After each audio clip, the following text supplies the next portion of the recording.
Oysters. Delicious. Welcome back again to another session of ICA Online Cooking. I'm your host, Count Nicula, and today we're talking about oysters, one of my favorite things on the planet, and one of the ingredients that some people consider to be one of the most sought after or affluent ingredients. You know, things like caviar, saffron, top quality or high quality oysters are an absolute thing of beauty. Now, oysters come from all different regions of the world, okay? We get oysters from Japan, we get oysters from Vancouver, we get oysters from the east coast of America, Canada, west coast of America, west coast of Canada, all through down Korea, into Japan, all throughout the Mediterranean, up in the Baltic regions as well. But one country is often associated with having the best oysters, and that's France. France has a huge variety of different oysters, and quite often are the world leaders in terms of quality and price. Okay, so this particular oyster is a Gallardo number 2. The number 2 indicates the size. Okay, number 1, 2, 3, 4, 5. Yeah, the Gallardo is the type of oyster. Okay, or the manufacturer, the company that makes them, and they have a ton of different oysters. So an oyster is, in culinary terms, a mollusk, and it's a bivalve.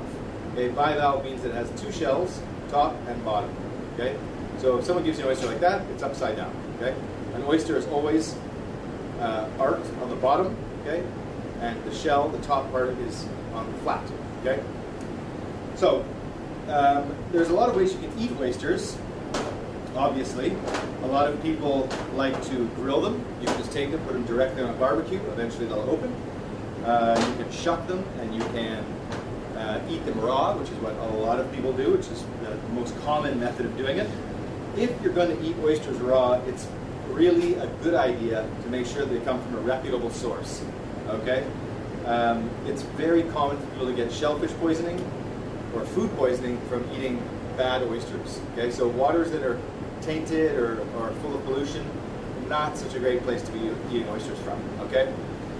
If you're going to do that, you're going to want to cook them before you eat them. Okay? So eating raw oysters should be done using high quality oysters. Okay?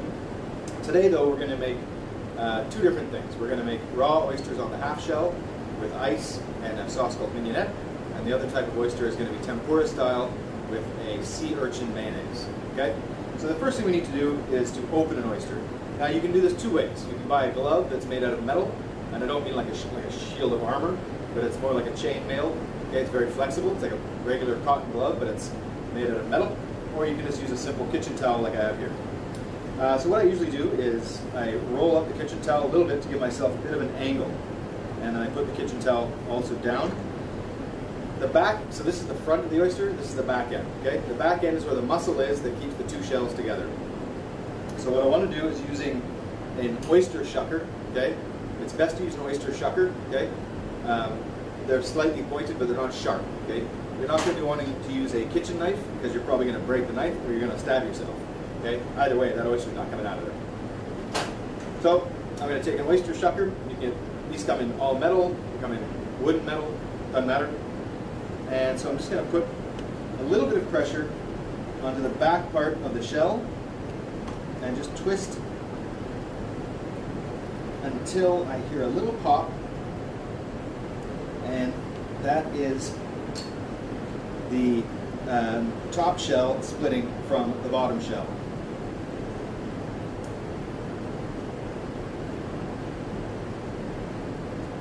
Okay, so there we go. So my shell has split apart, okay? And now what I want to do is just go through, and using the knife up top, I'm just going to go through, and you can see all that liquid dropping out there. That's the ocean water, the sea water. I'm just going to plop my knife in and just rotate it a little bit, and then go around my shell, and just twisting it open, twisting it open, twisting it open. Okay, and that's just going to separate the shell from the top shell from the bottom shell. Okay, I'm just going to put this down again.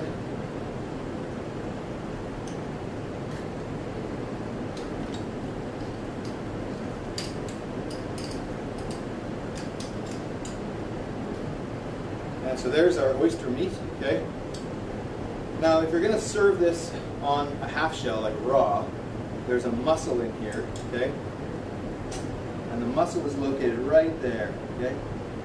So there's a hinge here that you have to pop open to get the shell out, but there's also a muscle here, and you can see it's attached to the top part of the shell. So when it's open and closed, all right, this muscle, it's called an abductor. Basically, it just goes up and down like a piston, okay? And so you want to just scoop the oyster away from that muscle, so that when somebody orders an oyster on the half shell, when they go to eat it, they can simply just eat it by tipping it back.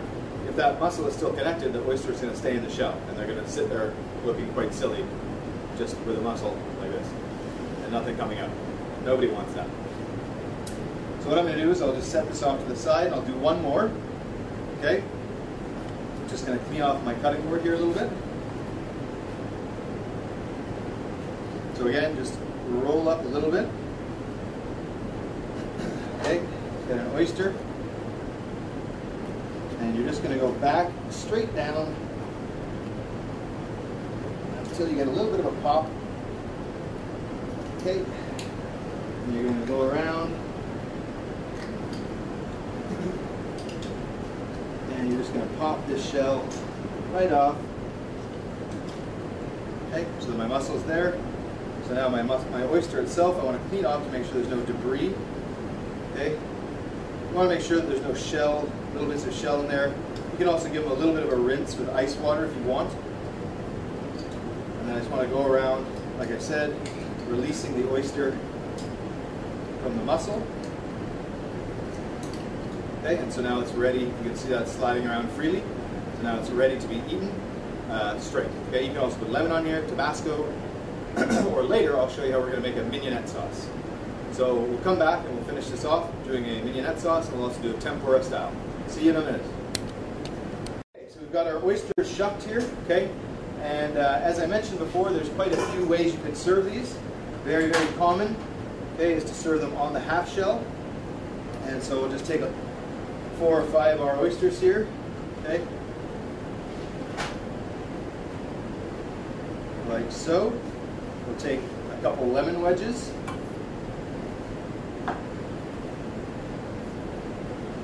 And when you're serving oysters, it's always nice to, when you're doing it with the lemon, is you can do it 2 ways. You can wrap the lemon in cheesecloth, or you can cut it so there's no seeds, okay?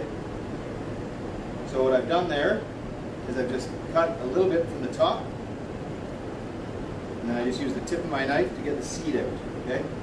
And I cut it in half so it makes it easy for the guest to squeeze without having any seeds go into their oyster, okay?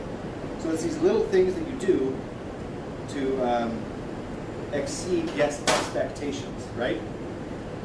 Now the other thing we can do for this is we're going to make a mignonette sauce. And to make the mignonette, I've got some chopped parsley, I've got some shallots,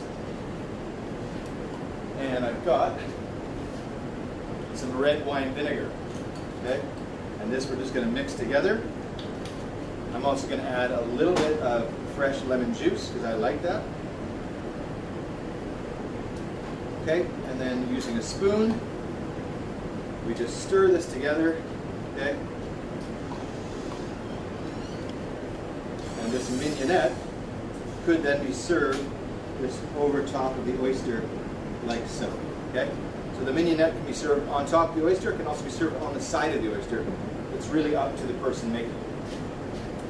So that is our oysters, raw oysters on the half shell, okay, with fresh lemon or mignonette. Now the other way we can do it is to also make a little bit of a tempura batter. So we're going to make a nice tempura style oyster, fried oyster. And to do that, we're going to take first, because I want a little bit of sauce, we're going to take a little bit of uni paste. We'll put a little bit of uni paste in here. And then we're going to take a little bit of mayonnaise. So this is just some pre-made mayonnaise. Egg yolks, lemon juice, oil, lemon juice, Tabasco, salt, pepper. Okay? So just mix this together. And now we have a nice sea urchin mayonnaise. Okay? So this mayonnaise I'm going to take and put into a piping bag. So I'll just gather all this together. And open up my bag very, very far. And just put this all the way into the bottom. You could also use a squeeze bottle for this if you wanted. Either one works fine. Squeeze bottle is easy as well. Yeah, I like piping bags because they're easy to fill. Okay. Okay, so we've got our sea urchin mayonnaise done. I'm just going to trim my bag here.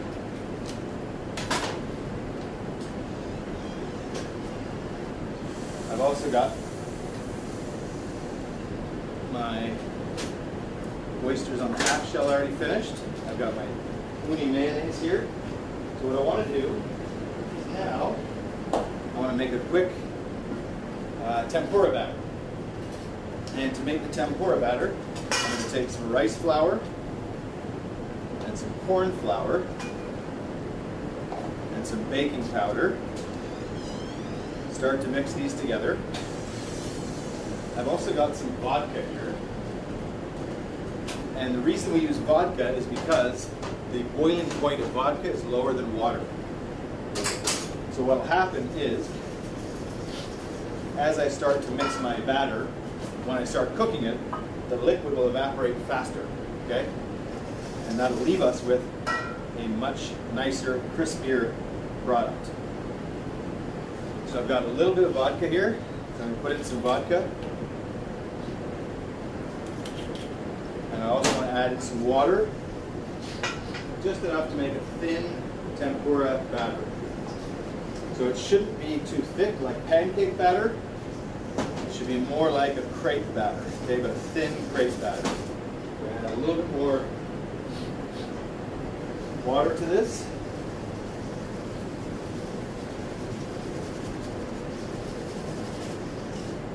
So that's about a good consistency there for my tempura batter. Okay.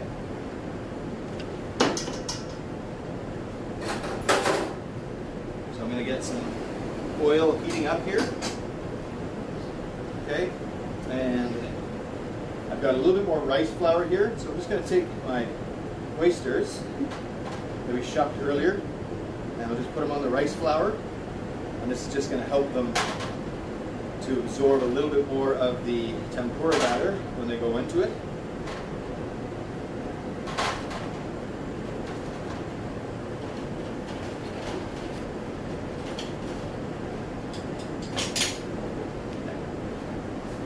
So there's my batter there.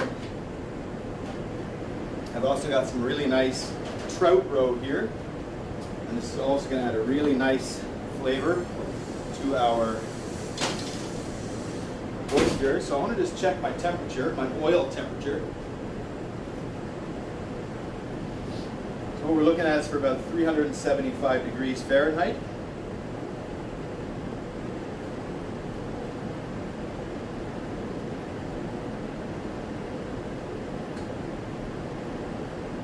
Okay, so we're just about there, which is great. So now what I'm going to do is just take my oyster, just toss it around a little bit in the corn flour, just for a light coating. Okay, it doesn't need to be totally covered. Okay, and these are going to go into our tempura batter. Okay, and I'm just going to gently roll these around in the tempura batter.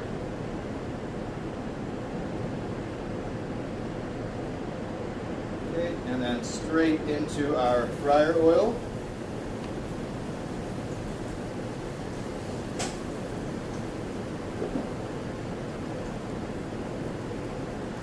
And just go around in a circle a little bit, just so they can get a bit coated. And this will not take very long to cook. And these oysters, because they're such good quality, should also not be overcooked.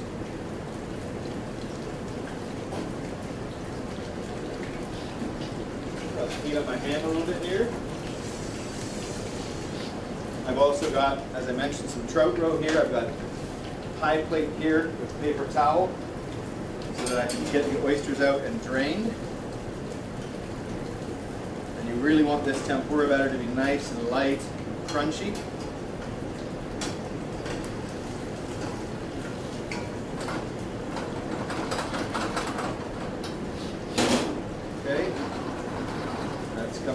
nicely. I'm just going to crank up the heat a little bit.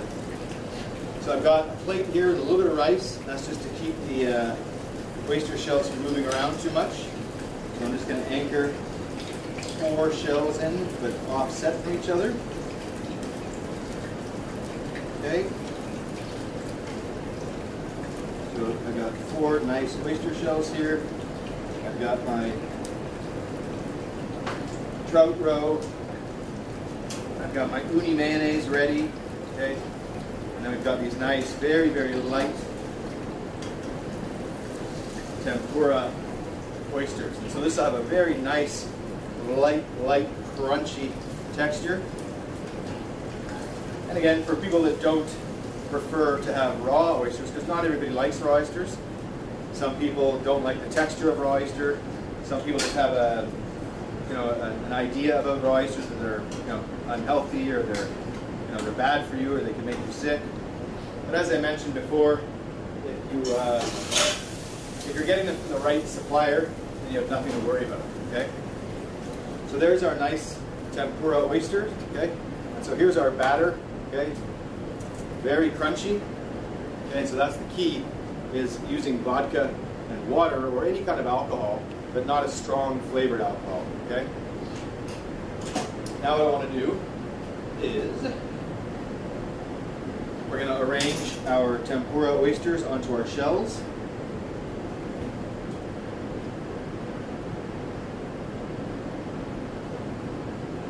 Okay, nice and crunchy.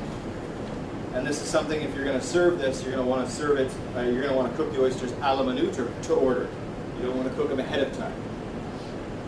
If you cook them ahead of time, then you're going to end up having soggy oysters, and nobody wants that. Well, maybe some people do, I don't know. But I don't want that. And then we're going to take a little bit of our uni mayonnaise and just put a little bit down on each of these oysters. And this is just going to add a little bit of added richness and also a little bit of saltiness and umami flavor. And then we're going to take our trout roe, and we'll just dollop a little bit of the trout roe on top of the urchin mayonnaise, the uni mayo. Okay. And again, this is just going to add a little bit of richness, a little bit of saltiness, and it really just kind of makes the dish a little bit more elegant. Okay. You could also, if you wanted to, instead of doing a sea urchin mayonnaise, you could make a wasabi mayonnaise. Okay, very, very common ingredient, right, in Japanese cooking. And so the wasabi mayonnaise would add a little bit of spiciness to this dish. But either way, it'll be delicious. So there you go, freshly shucked French Gallardo oysters. One served with mignonette and lemon, the other deep fried in tempura with uni mayonnaise and trout roe. Delicious. Get it.